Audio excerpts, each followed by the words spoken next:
நான் எல்லா வகையிலையும் முயற்சி பண்ணி பார்த்துட்டேன், அல்லது நான் முயற்சி பண்ணி கொண்டு தான் இருக்கிறேன். ஆனாலும் நான் நினைக்கக்கூடிய அந்த முன்னேற்றத்தை, அது உலக பிரகாரமான முன்னேற்றமாக இருக்கலாம், அல்லது ஆவிக்குரிய ஆன்மீக வாழ்க்கையினுடைய முன்னேற்றமாக இருக்கலாம், அந்த முன்னேற்றத்தை இன்னும் நான் அடைவது ரொம்ப பொறுமையாக, ரொம்ப ஸ்லோவாக நடந்துக்கிட்டு இருக்கு. ஒரு சந்தோஷமான, ஒரு நிறைவான ஒரு கிறிஸ்துவ வாழ்க்கையை வாழணும்னு எனக்கு ஆசையாக இருக்குது. ஆனால் அதற்கு நான் என்ன பண்ணணும்னு எனக்கு தெரியல, எப்படி பண்ணணும்னு எனக்கு தெரியல. இல்லை, சில நேரங்களில் என்ன பண்ணணும்னு எனக்கு தெரியுது, அதை எப்படி பண்ணணும்னு எனக்கு தெரியுது, ஆனால் என்னால் பண்ண முடியல அப்படின்னு சொல்லி நம்ம நினச்சிட்டு இருந்தோம். அப்படின்னா நம்ம பண்ண வேண்டியது இந்த முழு அர்ப்பணம் தான். நமக்கு இருக்கக்கூடிய ஒரே வழி, நம் வாழ்வை தலைகீழாக மாற்றி புரட்டி போடக்கூடிய ஒரு பக்தி முயற்சி. நம்மையே நாம் முழுமையாக டோட்டலாக ஆண்டவர் இயேசுவிடம், தேவ மாதாவின் கரங்களின் வழியாக முழுமையாக நம்மை அர்ப்பணிப்பது, டோட்டல் கான்சக்ரேஷன் செய்வது தான். அப்படி இந்த முழு அர்ப்பணம்னா என்ன? நம்மள பெரும்பாலான கத்தோலிக்க கிறிஸ்தவர்களுக்கே கூட இந்த முழு அர்ப்பணம், டோட்டல் கான்சக்ரேஷன் அப்படின்னா என்னன்னு நமக்கு தெரியாது. மரியன் சேனையில் இருக்கக்கூடிய பெரும்பாலானவருக்கு தெரிந்திருக்க வாய்ப்புண்டு. ஆனால் கத்தோலிக்க கிறிஸ்தவர்களாகிய நமக்கே கூட இந்த முழு அர்ப்பணம், டோட்டல் கான்சக்ரேஷன் என்னன்னு நம்மள நிறைய பேருக்கு தெரியாது. அதை பற்றி ரொம்ப சுருக்கமாக நாம் இப்பொழுது பார்ப்போம். அதற்கப்புறமாக இந்த முழு அர்ப்பணம் செய்வதனால நமக்கு வரக்கூடிய 7 நன்மைகள், 7 ஆசீர்வாதங்கள் என்ன அப்படின்னு சொல்லி நம்ம பார்ப்போம். அந்த 7 ஆசீர்வாதங்கள் நம்ம தெரிந்து கொண்டு, ஒருவேளை நம்மளுடைய வாழ்வில் இந்த 7 ஆசீர்வாதங்கள், 7 நன்மைகள் குறைவுபடுது அப்படின்னு சொல்லி நம்ம நினச்சோம் அப்படின்னா, இல்லை அதை நம்ம வாழ்க்கையில் அது இன்னும் முழுமையாக நிறைவு அடையலை அப்படின்னா, அது எப்படி நிறைவுக்கு கொண்டு வருது, இன்னும் அது அதிகமாக எப்படி பெற்றுக்கொள்வது, முழுமையாக பெற்றுக்கொள்வது அப்படின்னு சொல்லி நம்ம நினச்சோம் அப்படின்னா, இல்லை அது நமக்கு நம்மளோட பலவீனங்களால் நம்மளோட வாழ்க்கையில் அது டோட்டலாகவே அது இல்லாமல் இருக்குது அப்படின்னா, நம்ம கண்டிப்பாக முழு அர்ப்பணம் செய்ய வேண்டும். வேறு எந்த வழியுமே இல்லை. அப்போ அந்த 7 நன்மைகளை பார்ப்பதற்கு முன்னாடி இந்த முழு அர்ப்பணம்னா என்னன்னு சொல்லி ரொம்ப சுருக்கமாக பார்ப்போம். அதற்கு முன்னாடி ஒரு முக்கியமான ஒரு அறிவிப்பை இப்போ நம்ம பார்ப்போம். இந்த முழு அர்ப்பணம் செய்யணும் அப்படின்னாக்க, மாதாவுடைய திருவிழா நாட்கள், ஏதாவது ஒரு திருவிழா நாட்களை நம்ம தேர்ந்தெடுத்து நம்மையே நாம் முழுமையாக ஆண்டவர் இயேசுவிடம் மாதா வழியாக நாம் அர்ப்பணிக்க வேண்டும்.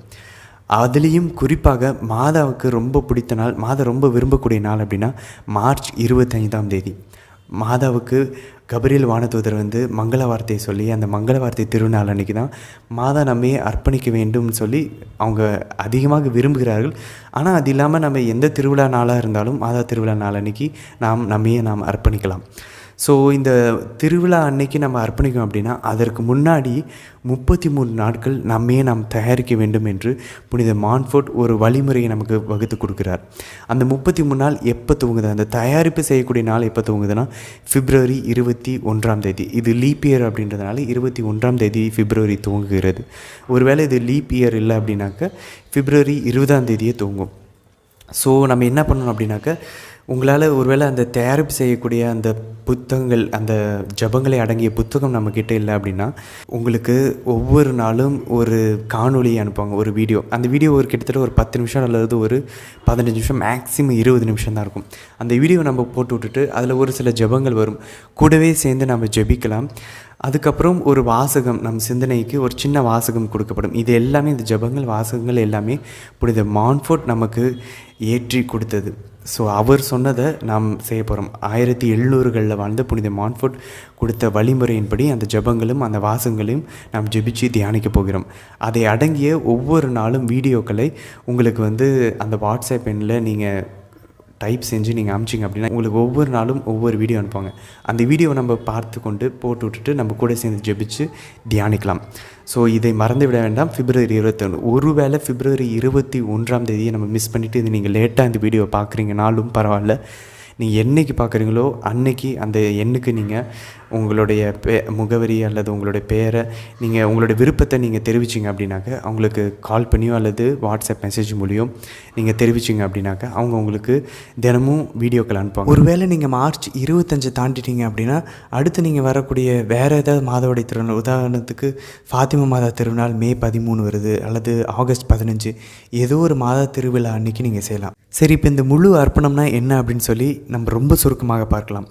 நம்மளுடைய கத்தோலிக்க திருச்சபையினுடைய 2000 வருட பாரம்பரியத்தில் எல்லா புனிதர்களும் பண்ண ஒரு விஷயத்தை தான் இப்போ நம்ம பண்ண போகிறோம்.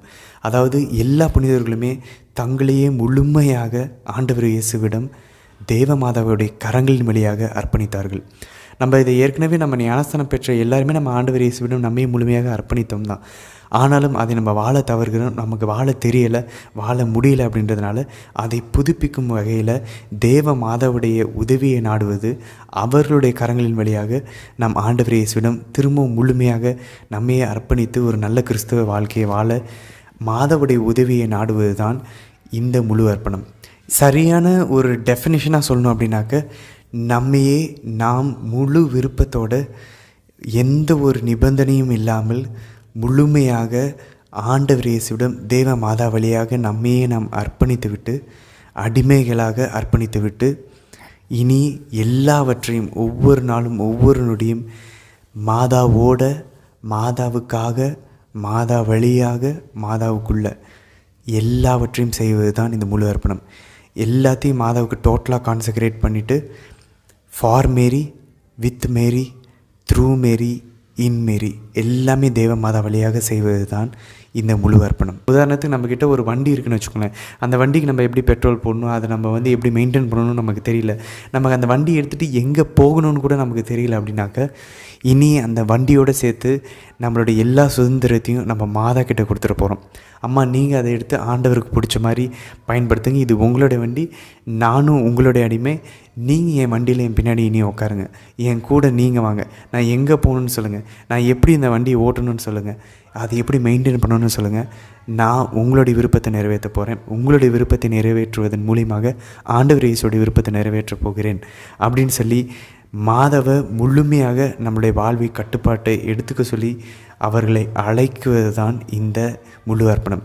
அதாவது இன்னும் தெளிவாக சொல்லணும் அப்படின்னா, நம்மளுடைய உடல், அதில் இருக்கக்கூடிய எல்லா உறுப்புகள், உடல் சார்ந்த எல்லா நம்மளுடைய திறமைகள், உள்ளுறுப்புகள், நம்மளுடைய வெளி தோற்றம் எல்லாவற்றையும் மாதா கிட்ட கொடுக்க போகிறோம். அதே போல் நம்மளுடைய ஆன்மா, ஆவி, ஆன்மாவை சார்ந்த எல்லா ஆசீர்வாதங்கள், நற்பண்புகள், குணாதிசயங்கள், புண்ணியங்கள், நம்ம செய்யக்கூடிய ஜபங்கள், அதனால் வரக்கூடிய எல்லா ஆசீர்வாதங்கள், நம்ம செய்யக்கூடிய தவங்கள், தவ முயற்சிகள், நற்காரியங்கள், நற்பண்புகள் எல்லாவற்றையுமே நம்ம உடல், ஆன்மா, ஆவி, இதை சம்மந்தப்பட்ட எல்லாமே, நம்மளுடைய குடும்பம், நம்மளுடைய வேலை, நம்மளுடைய பணம், நம்மளுடைய வீடு, நம்மளுடைய நிலங்கள், நம்மளுடைய ஆடு மாடுகள், நம்மளுடைய வண்டி, நம்மை சார்ந்தவர்கள், நம்ம குடும்பத்தினர்கள் எல்லாவற்றையும், நம்மளுடைய உயிரை கூட நம்ம திரும்பவும் வைத்து கொள்ளாமல் முழுமையாக கையை தூக்கிட்டு சரண்டர் ஆகிட்டு, அம்மா எனக்கு தெரியாது, நான் நல்ல ஒரு கிறிஸ்தவ வாழ்க்கையை வாழ விரும்புகிறேன்,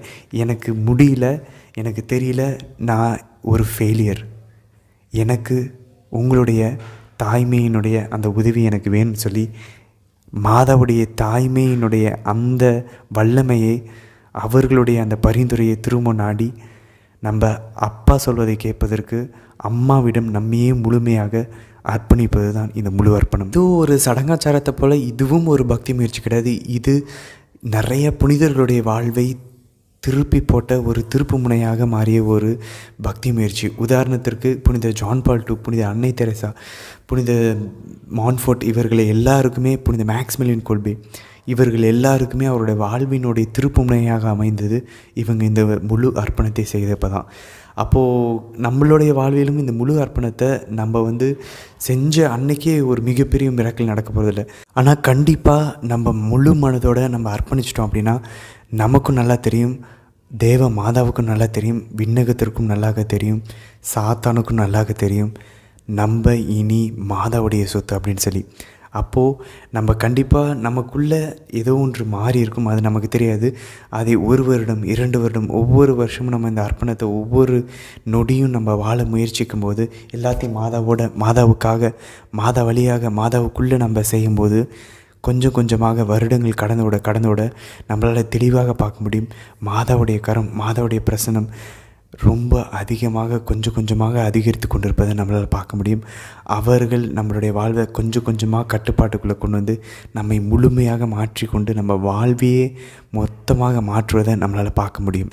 ஆனால் கண்டிப்பாக நம்ம என்றைக்கு நம்ம அதை செய்கிறோமோ, உதாரணத்துக்கு நம்ம அந்த 33 நாள் முடிஞ்சு நம்ம அந்த திருவிழா தேதி அன்று நம்ம எப்படி அர்ப்பணிப்போம்னா, அர்ப்பண ஜெபத்தை செஞ்சு நம்ம அதை ஒரு பிரிண்ட் அவுட் எடுத்து அல்லது கையில் எழுதி அந்த ஜெபத்துக்கு கீழே நம்ம கையெழுத்து போடுவோம். இனி நான் ஆண்டவர் இயேசுக்கு தேவ மாதாவின் வழியாக நான் ஒரு அடிமை, இனி நான் சாத்தானுக்கு அடிமை இல்லை அப்படின்னு சொல்லி, இனி நான் பாவத்துக்கு அடிமை இல்லைன்னு சொல்லி நம்ம கையெழுத்து போடுவோம்.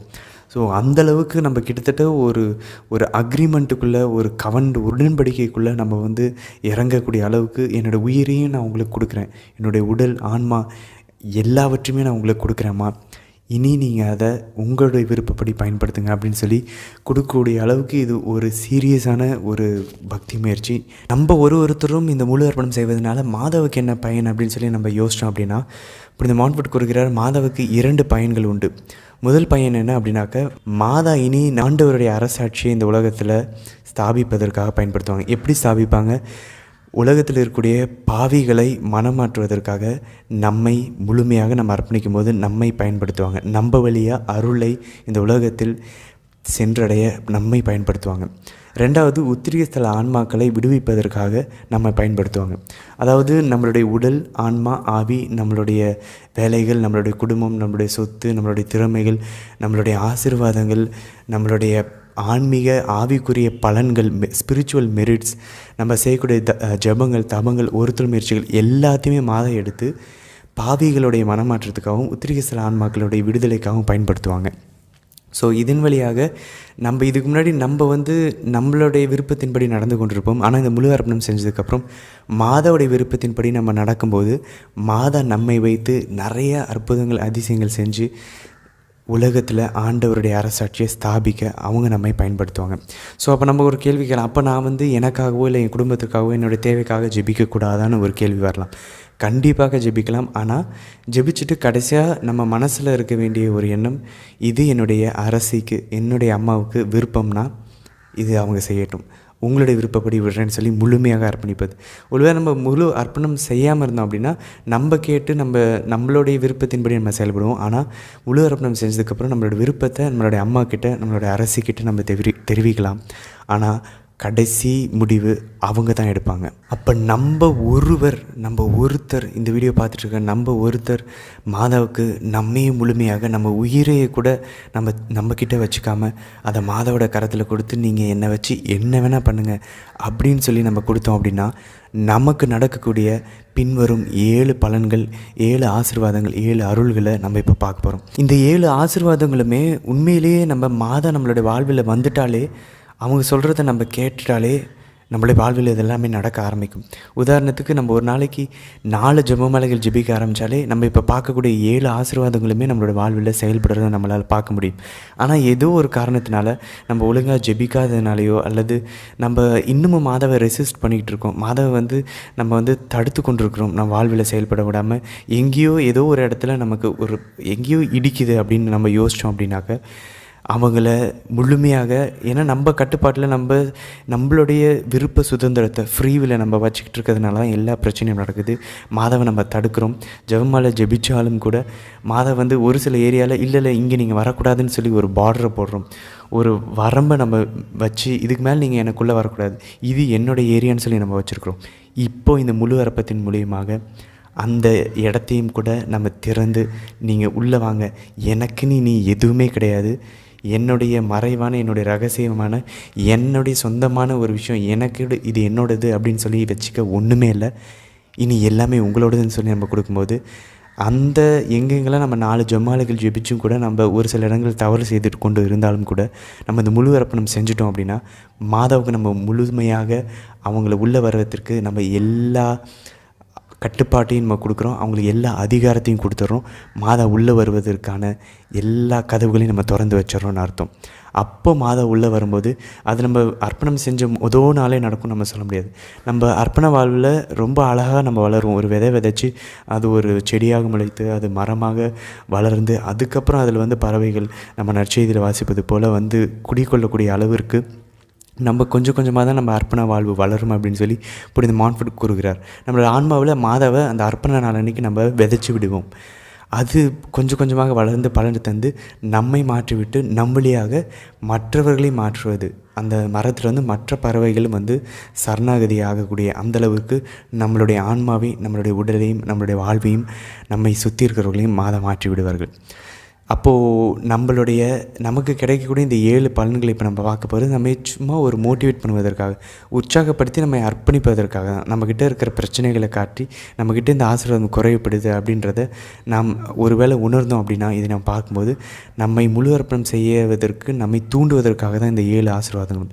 ஆனால் உண்மையாலுமே நம்மளுடைய முழு அர்ப்பணத்தினுடைய ஒரு நோக்கமாக இருப்பது, என்னோடய வாழ்வை நான் வைத்து கொண்டிருந்தேன்னா அதை வீண் பண்ணிடுவேன்.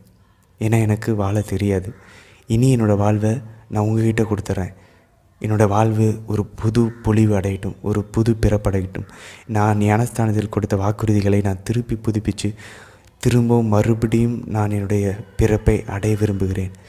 அதை உங்களுடைய உதிரத்தில், உங்களுடைய மாசற்ற இதயத்தில் நான் அடைய விரும்புகிறேன் அம்மா அப்படின்னு சொல்லி மாதகிட்ட நம்மை முழுமையாக அர்ப்பணித்து தூய ஆவியானவருடைய தூண்டுதலுக்கு ஏற்ப நம்மளுடைய வாழ்வை வாழ ஆரம்பிப்ப ஒரு ஒரு ஒரு உந்துதலாக, ஒரு இன்சூரன்ஸ் பாலிசியை போல் செயல்படுவது தான், ஒரு காப்பீட்டு திட்டமாக செயல்படுவது தான் இந்த முழு அர்ப்பணம்.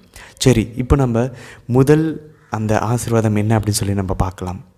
முதல் நன்மை, முதல் ஆசீர்வாதம் என்ன அப்படின்னாக்க, சாத்தானையும் அவனால் வந்த எல்லா சாபங்களும் தடைகளும் நம்மளுடைய வாழ்விலிருந்து நீங்கும். இதுக்கு விவிலிய ஆதாரம் என்ன? தொடக்க 3வது அதிகாரம் 15வது வசனம். நம்ம எல்லாருக்குமே தெரியும், மாதாவுக்கும் சாத்தானுக்கும் கடவுள் வந்து பகை உண்டாக்கியிருக்கிறார்.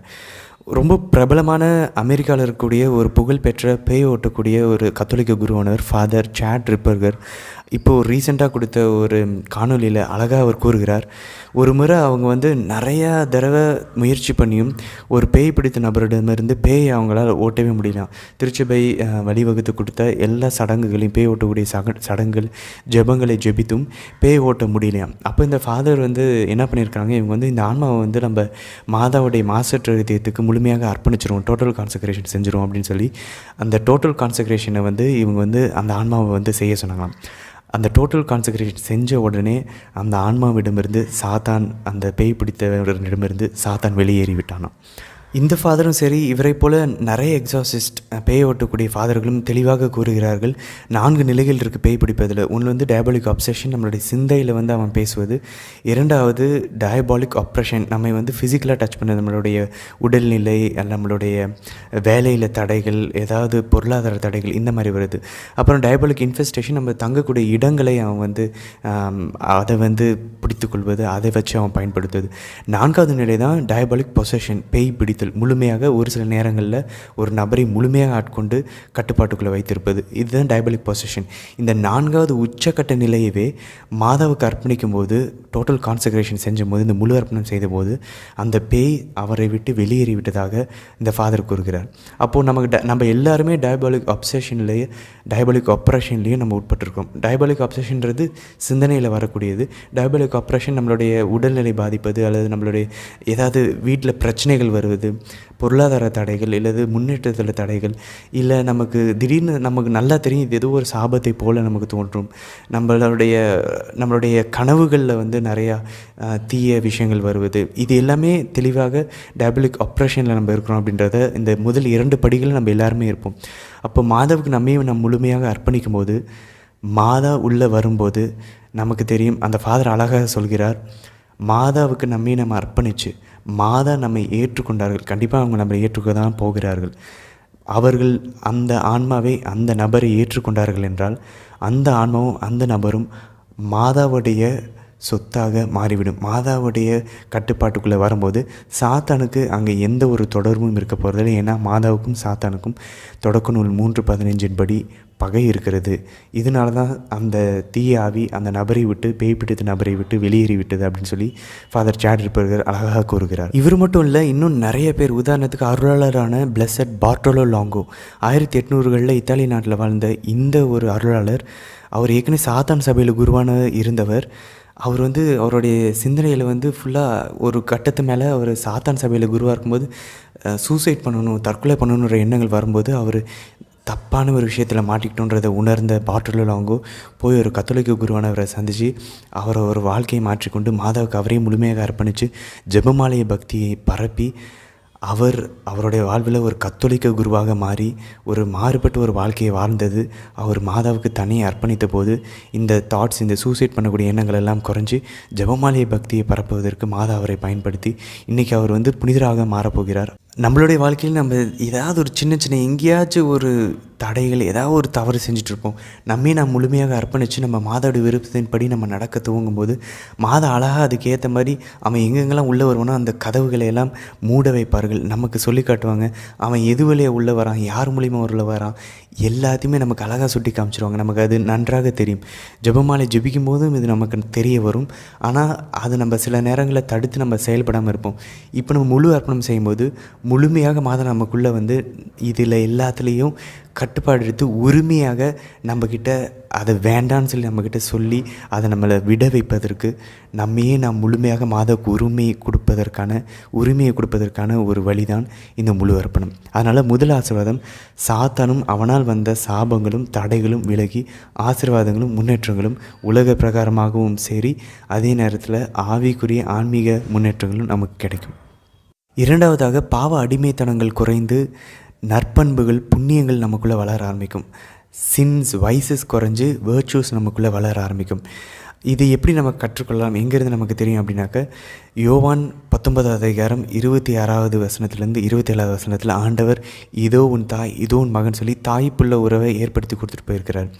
அப்போது நம்ம மாதாவிடம் நம்மை முழுமையாக அர்ப்பணிக்கும் போது புனித மான்ஃபோர்ட் கூறுகிறார், மாதா அவங்களுடைய நற்பண்புகள் குணாதிசயங்கள் எல்லாத்தையுமே நமக்கு கொஞ்சம் கொஞ்சமாக நம்ம முழுமையாக கொடுத்ததுக்கப்புறம் இனி அது அவங்களுடைய உடம்பு, இனி நம்மளுடைய ஆன்மா அவங்களுடைய ஆன்மா, இனி நம்மளுடைய குடும்பம் அவங்களுடைய குடும்பம், இனி நம்மளுடைய வேலை, நம்மளுடைய சுபாவங்கள், இயல்புகள் எல்லாமே அவங்களுடைய அப்படின்றதுனால அவங்களுக்கு அவங்களுடைய பொருள் மேலே, அவங்களுடைய பிள்ளை மேலே, அவங்களுடைய அடிமையின் மேலே இருக்கக்கூடிய எல்லா அடிமைத்தனங்களும் அவங்களுக்கு பிடிக்காது. அதை கொஞ்சம் கொஞ்சமாக அவங்க குறைக்க ஆரம்பிப்பாங்க. அவங்களுடைய நற்குணங்களை நம் மீது பொழிந்து அதற்கு தேவையான எல்லா பரிந்துரைகளையும் மாதாவே செய்ய ஆரம்பிப்பாங்க. ஏன்னா இனி நம்ம அவங்களுடையது. நம்ம முழு அர்ப்பணம் செஞ்சதுக்கப்புறம் நம்ம மாதா ரொம்ப உரிமையாக நம்மக்கிட்ட பேசுவதை நம்மளால் பார்க்க முடியும். உதாரணத்துக்கு நம்ம பாவத்தில் விழுந்துட்டோம் அப்படின்னா திரும்பி எந்திரிக்கிறதுக்கு ஒரு 10 நாள் 15 நாள் சராசரியாக ஆகும்னா, நம்ம ஜெபமாலை ஜெபிச்சோன்னா ஒரு 5 நாளில் எந்திரிப்போம். முழு அர்ப்பணம் செஞ்சிட்டோம் அப்படின்னா உடனடியாக அந்த நாளே நம்ம எந்திரிச்சு திரும்பவும் நம்மளுடைய போராட்டத்தை துவங்குகிறோம். அதை நம்ம தொடர்வோம். போராட்டம் ரொம்ப கடுமையாக இருக்கும். நம்ம முன்னேறுவதை நம்மளாலேயே கண்கூட பார்க்க முடியும். ஆண்டவர் இயேசு யோவான் நற்செய்தி 3வது அதிகாரத்தில் நிக்கதேயும் என்ற ஒரு யூத தலைவரிடம், பரிசேயரிடம் அழகாக கூறுகிறார், நீ மறுபடியும் பிறக்காவிட்டால் நீ விண்ணரசுக்குள்ளே நுழைய முடியாது அப்படின்றார். நம்ம எல்லாருக்குமே தெரியும், தண்ணீரினாலும் தூய் ஆவியினாலும் நம்ம திரும்பவும் பிறக்கணும் அப்படின்னு. அதான் நம்ம ஞானஸ்தானத்தில் செய்கிறோம். மறுபடியும் பிறக்கணும் அப்படின்னா நம்மளுக்கு நல்லா தெரியும், ஒரு தாய் வேணும், ஒரு தந்தை வேணும். விண்ணக கடவுள் தான் தந்தைன்னு சொல்லி ஆண்டவர் இயேசு நமக்கு நற்செய்தியில் காட்டி கொடுத்துருக்கிறார். அதே போல் யோவான் 19:26-27 தேவமாதா தான் நமக்கு தாயின்றது நமக்கு காட்டி கொடுத்துருக்கிறார். அப்போது நம்ம இது வரைக்கும் அப்பாவை சொல்கிறத நம்ம கேட்டுட்ருக்கோம்.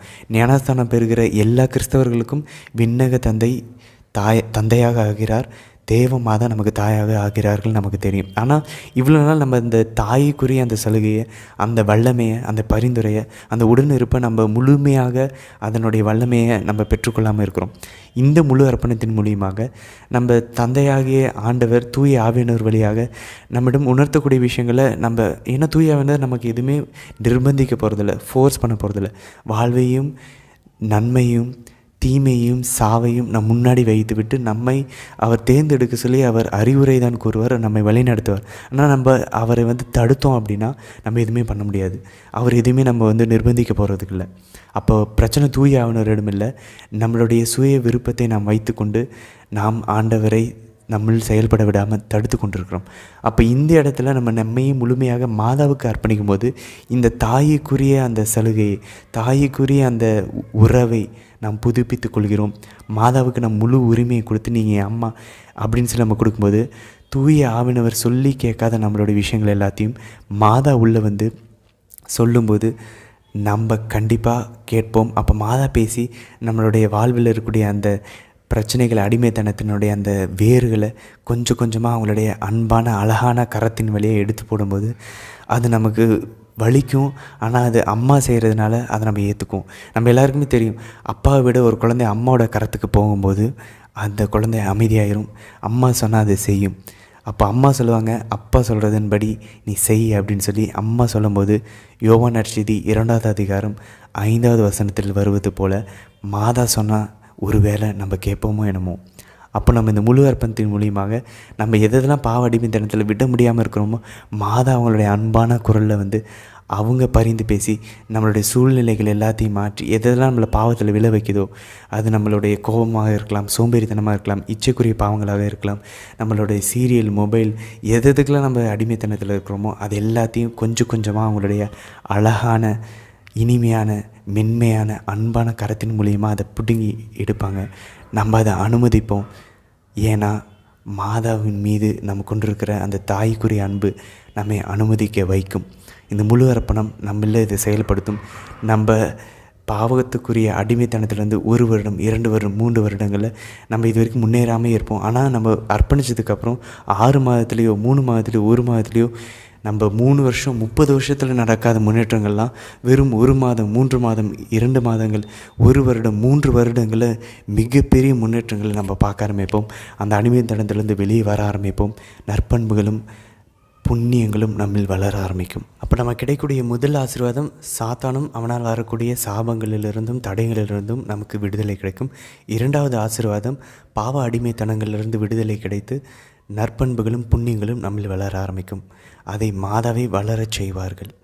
3வது நமக்கு கிடைக்கக்கூடிய ஆசீர்வாதம், திருச்சபை மீதும் கடவுளுடைய வார்த்தை மீதும் பைபிள் வாசிப்பதன் மீதும் புனிதர்களுடைய உறவுகளிலும் நம்ம ரொம்ப அதிகமான முன்னேற்றத்தை அடைவதை நம்ம பார்க்க ஆரம்பிப்போம். அவர்கள் மீதான அன்பு அதிகரிக்கும்.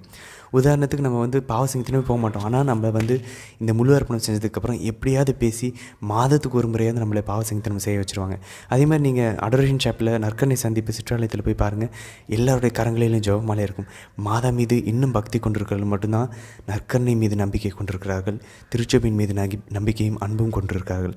அப்போ மாதா என்ன பண்ணுவாங்கன்னா, கொஞ்சமாக நம்ம நற்கருணை சந்திப்புக்கும் திருப்பலிக்கும் அன்றாட திருப்பலிக்கும் போக வச்சு நம்மளை திருவருள் சாதனங்களை அணுக வைப்பார்கள்.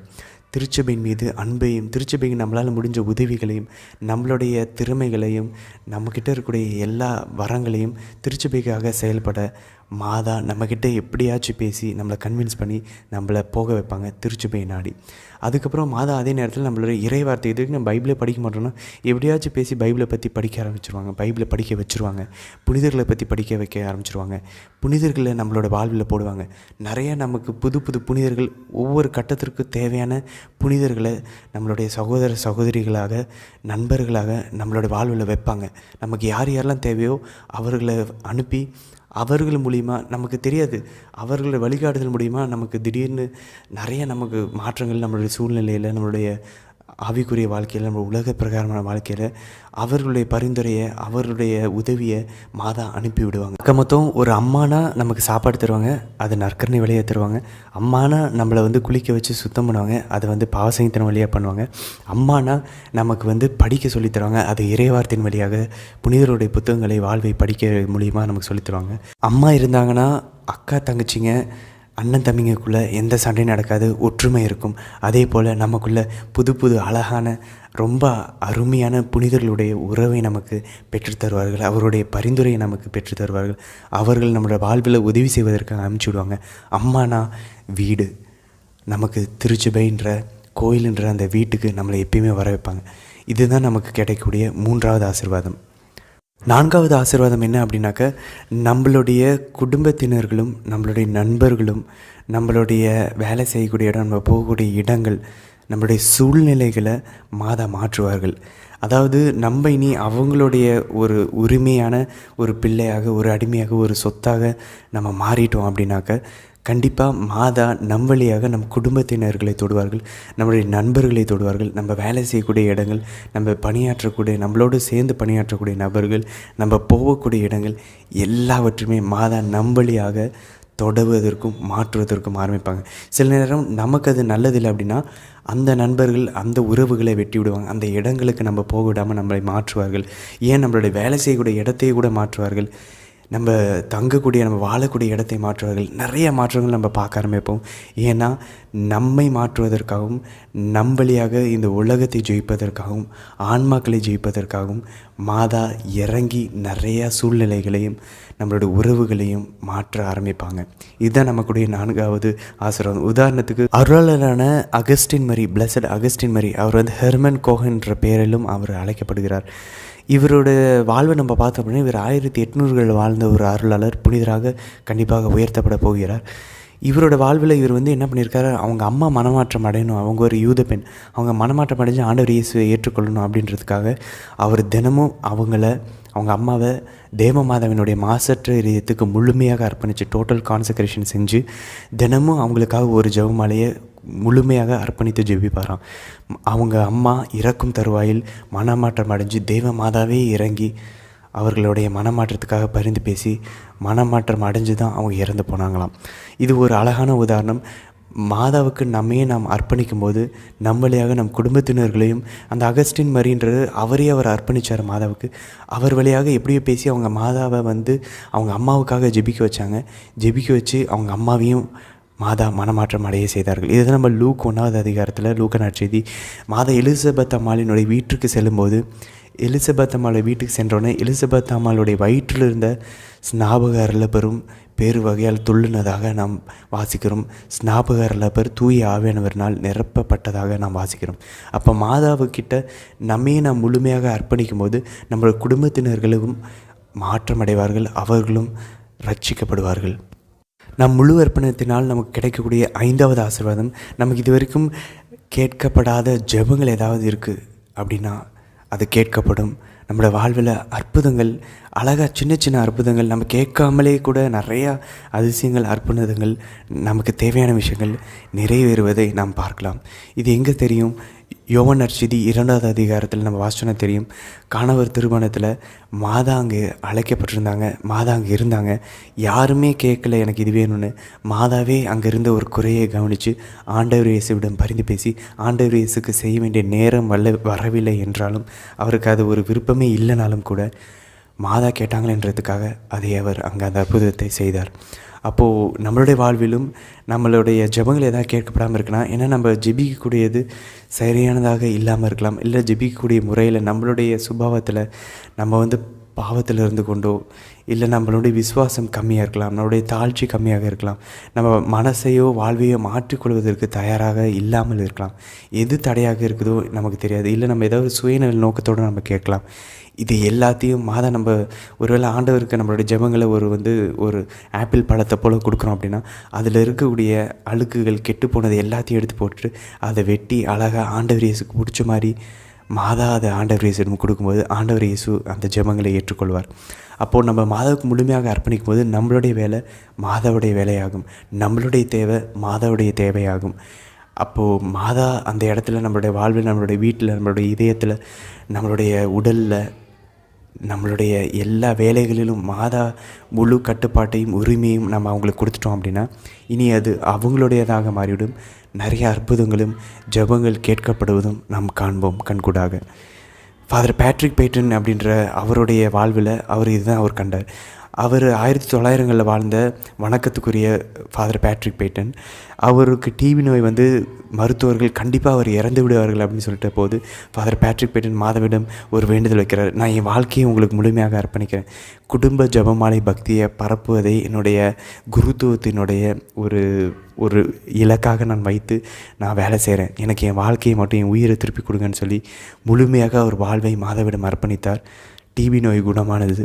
அவர் வாழ்நாள் முழுதும் இன்றைக்கி நமக்கு தெரிஞ்ச family that prays together stay together, ஒன்றாக ஜெபிக்கிற குடும்பம் ஒன்றாகவே இணைந்திருக்கும் அப்படின்ற அந்த ஒரு கூற்றை பிரபலமாக்கி குடும்ப ஜெபமாலையே உலகெங்கும் சென்று பிரபலமாக்கின ஒரே நபர் ஃபாதர் பேட்ரிக் பேட்டன் தான். அவருடைய வாழ்வில் நடந்த அந்த அதிசயத்துக்கான ஒரு காரணம் அவருடைய வாழ்வை முழுமையாக மாதாவுக்கு அர்ப்பணித்ததனால் நடந்த அதிசயம். நமக்கு கிடைக்கக்கூடிய 6வது ஆசீர்வாதம் முழு அர்ப்பணத்தினால் என்ன அப்படின்னாக்க, நம்முடைய ஆன்மீக ஆவிக்குரிய வாழ்வு சீரான வேகமான ஒரு முன்னேற்றத்தை அடைவதை நாம் பார்க்க ஆரம்பிப்போம். நம்முடைய அருள் வரங்கள் கேரிசம்ஸ் எல்லாம் வெளிப்பட ஆரம்பிக்கும். நம்மை ஆண்டவர் இயேசுவுக்காக ஒரு ஊழியக்காரர்களாக மாதா நம்மை மாற்ற ஆரம்பிப்பாங்க. உதாரணத்துக்கு யோவான் நற்செய்தி 2வது அதிகாரத்தில் கணவர் திருமணத்தில் நாம் பார்க்குறோம். ஆண்டவர் இயேசுனுடைய ஊழியத்தையே துவங்கி வைத்தது மாதா தான். அதே போல் அப்போஸ்தலர்களுடைய ஊழியத்தை துவங்கி வைத்தது மாதா தான்.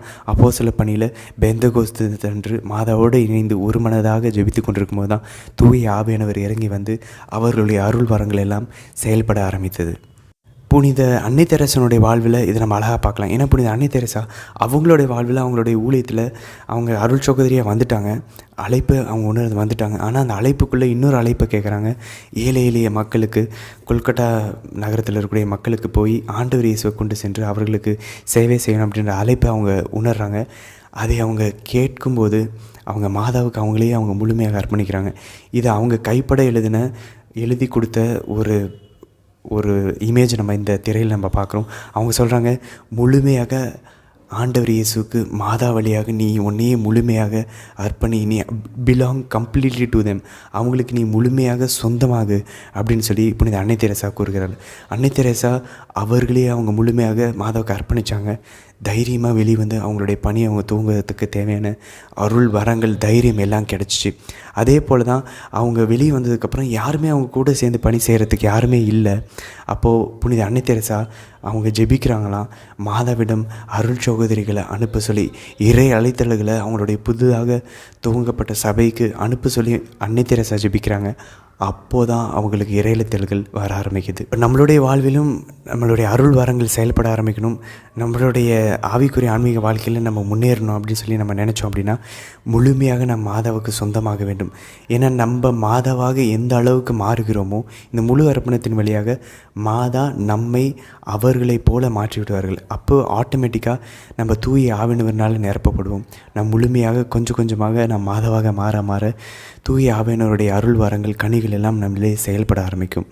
இதுதான் புனிதர்களுடைய ரகசியமாகவும் இருந்திருக்கிறது. இது நம்மளை கடைசி 7வது ஆசீர்வாதத்துக்கு நம்ம இட்டு செல்கிறது. 7வது ஆசீர்வாதம் தான் நம்ம எல்லாருமே எதிர்பார்க்கக்கூடிய முக்கியமான உன்னதமான ஒரு ஆசீர்வாதம். அது என்ன அப்படின்னா, ஆண்டவர் இயேசுவிடமும் தேவ மாதாவிடமும் நாம் நெருங்கி செல்வோம். கொஞ்சம் கொஞ்சமாக நாம் மாதாவாக மாற ஆரம்பிப்போம். நம் மாதாவாக மாற மாற தூய ஆவியானவர் நம் மீது வருவார். உன்னத கடவுளின் வல்லமை லூக்கா நற்செய்தியில் எழுதியிருப்பது போல நம் மீது நிழலிடும். அப்பொழுது நாம் கொஞ்சம் கொஞ்சமாக நமக்குள் ஆண்டவர் இயேசு கிறிஸ்து வாழ ஆரம்பிப்பார். அதான் நம்ம கலாத்தியர் 5வது அதிகாரம் 20வது வசனத்தில் நாம் பார்க்குறோம். புனித பவுல் கூறுகிறார், இனி நான் வாழ்வது நான் அல்ல, கிறிஸ்துவ எனக்குள் வாழ்கிறார் அப்படின்னு சொல்லி. நமக்குள்ளே முழுமையாக கிறிஸ்து வாழ ஆரம்பிக்கணும். ஆண்டவர் இயேசுவாக நாம் இந்த உலகத்தில் வலம் வர வேண்டும் என்றால் நாம் மாதாவாக மாறி தூய ஆவியானவரோடு ஒத்துழைக்க வேண்டும். அப்பொழுது தான் நாம் ஆண்டவர் இயேசு கிறிஸ்துவாக நாம் மாறுவோம். இந்த 7 ஆசீர்வாதங்களும் நம்ம இப்போ பார்த்தோம். சாத்தானினுடைய அவனுடைய தாக்குதல்களிலிருந்து, அதனால் வந்த எல்லா சாபங்களிலிருந்து, தடைகளிலிருந்து நம்ம விடுதலை கிடைக்க வேண்டிய முதல் ஆசீர்வாதம். 2வது ஆசீர்வாதம், பாவ அடிமைத்தனங்களிலிருந்து விடுதலை பெற்று புண்ணியங்களும் நற்பண்புகளும் நம்முள் வளர ஆரம்பிக்கும். 3வது, திருச்சபை மீதும் திருவருள் சாதனங்கள் மீதும் இறை வார்த்தை மீதும் புனிதர்கள் மீதும் நமக்கு ஆழமான அன்பு வளர ஆரம்பிக்கும். நாம் அவர்களை நாட ஆரம்பிப்போம். நம் வாழ்வில் அவர்களுடைய பிரசனமும் பரிந்துரைகளும் உதவிகளும் அதிகரிக்க ஆரம்பிக்கும். 4வது ஆசீர்வாதம், நம்முடைய குடும்பத்தினர்கள், நம்மளுடைய நண்பர்கள், நம்மளுடைய சூழ்நிலை, நாம் செல்லக்கூடிய இடங்கள் எல்லாத்தையும் நம் வழியாக மாதா மாற்றுவார்கள், தொடுவார்கள்.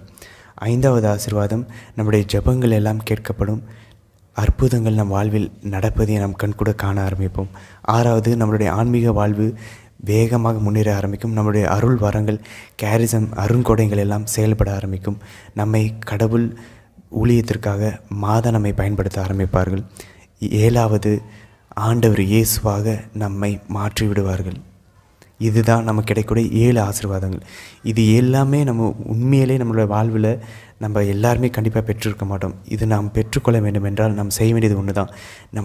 நம்மளுடைய வாழ்வை பிடித்து கொண்டு வைத்திருக்கிறத கையை திறந்து தைரியமாக நம்மளுடைய உயிரை கூட மாதாவுடைய கரத்தில் கொடுத்துட்டு, நீங்கள் என்ன வச்சு என்ன வேணால் பண்ணுங்கள், நான் ஒரு தோல்வியுற்ற ஒரு மனிதன், எனக்கு எதுவுமே பண்ண தெரியாது, நான் ஒரு முட்டாள் அப்படின்றத நாம் ஏற்றுக்கொண்டு கரங்களை விரித்து முழுமையாக நம் மாதாவுக்கு நம் உடல், ஆன்மா, ஆவி, நம்மளுடைய உயிர், நமக்கு சொந்தமானது, நம்முடைய திறமைகள், நம்முடைய வெளித்தோற்றம், நம்முடைய உறுப்புகள், நம்முடைய ஆன்மாவினுடைய பலன்கள், ஆவிக்குரிய பலன்கள் எல்லாத்தையுமே மாதாவுடைய கரத்தில் கொடுத்துட்டு ஒவ்வொரு நாளும் ஒவ்வொரு நிமிடமும் அர்ப்பணித்த பின்பு மாதாவுடைய விருப்பத்தை நாடி மாதாவுடைய பிரசன்னத்தை உணர்ந்து எல்லாவற்றையும் சின்ன சின்ன விஷயம், காலையில் எந்திரிக்கிறதுலேருந்து, பல் விளக்குறதுலேருந்து, குளிக்கிறதுலேருந்து, சமையல் செய்கிறதுலேருந்து, நம்ம வேலையை செய்யக்கூடிய எல்லா விஷயங்களும், நம்ம சந்திக்கக்கூடிய நபர்கள் பேசக்கூடியது எல்லாத்தையும் மாதாவுக்காக, மாதாவோட, மாதாவுக்குள்ள, மாதா வழியாக நாம் செய்ய ஆரம்பிப்பது தான் இந்த முழு அர்ப்பணம். இதன் வழியாக நம்ம இந்த 7 ஆசீர்வாதங்களையும் பெற்றுக்கொள்ளும். மாதாவும் நம்மை மீட்டுக்கொள்வார்கள். நம் வழியாக இந்த உலகத்தில் பல ஆன்மக்களை மீட்க, உத்திரிக சில ஆன்மக்களை மீட்க நாம் உதவியாக இருப்போம். ஒரே ஒரு நபர், நாம் இதை கேட்டுக்கொண்டிருக்கிற நாம் ஒருவர் முடிவெடுத்து நம்மளுடைய வாழ்க்கையை நமக்காக கடவுள் கொடுத்த இந்த வாழ்வின்ற கொடைய நம்மளே சுயநலமாக நமக்காக வச்சுக்கிட்டு அதை இழந்து போகாமல் அதை தைரியமாக மாதாவுடைய கரத்தில் கொடுத்து, ஆண்டவருக்காக நான் என்னையே முழுமையாக அர்ப்பணிக்கிறேன், நீங்கள் என்னை வச்சு உங்கள் விருப்பப்படி செய்யுங்கமான்னு சொல்லி நம்ம கொடுத்தோம் அப்படின்னா, நம் வழியாக இந்த புனிதர்கள் வாழ்வில் நடந்த அதே அதிசயங்களும் அற்புதங்களும் நம்மளுடைய வாழ்விலும் நம் வழியாக மற்றவர்களுடைய வாழ்விலும் மாதா நிகழ்த்த நாம் உதவியாக இருப்போம். மாதாவிடமே கேட்போம். நற்கருணை ஆண்டவர் பிரசன்னத்தில் சென்று ஜெபிப்போம்.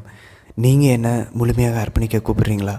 இதன் வழியாக தான் எனக்கு இந்த குறைவுபட்டிருக்கக்கூடிய இந்த 7ல் ஏதாவது குறைவுபட்டிருக்கக்கூடிய இந்த ஆசீர்வாதத்தை எனக்கு நீங்கள் தரப்போகிறீங்களா அப்படின்னு சொல்லி நம்ம ஜெபிச்சு, கடவுளோ மாதாவும் நம்மளை அழைத்தார்கள் என்றால் தைரியமாக இந்த முழு அர்ப்பணம் செய்ய முயற்சிப்போம்.